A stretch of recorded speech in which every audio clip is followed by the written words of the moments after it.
Ден 30, no ганджа. 1 месец без трева. Не съм мислил, че някога ще мога да го кажа това, но е факт.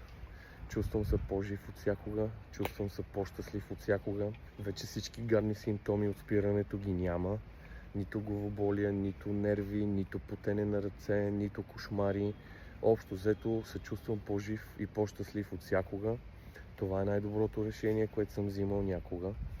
Не си мисли и не дей да вярваш на гласа в главата ти, който ти казва, че няма да успееш и че е невъзможно спирането. Абсолютно възможно е. Всичко е в нашите ръце и нашата воля. Искам да ви кажа също така, че това е самото начало за NoFog лайв канала. От тук бутаме само по-силни от всякога и не се предаваме и не се даваме на дяволите. Пак ви казвам, това е най-хубавото нещо, което съм правил.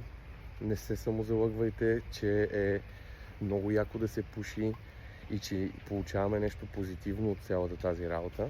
Не е така. Бъдете силни, помислете си добре, заслужава ли си и не забравяйте, че колкото и да е трудно, нещата стават стъпка по стъпка, ден след ден.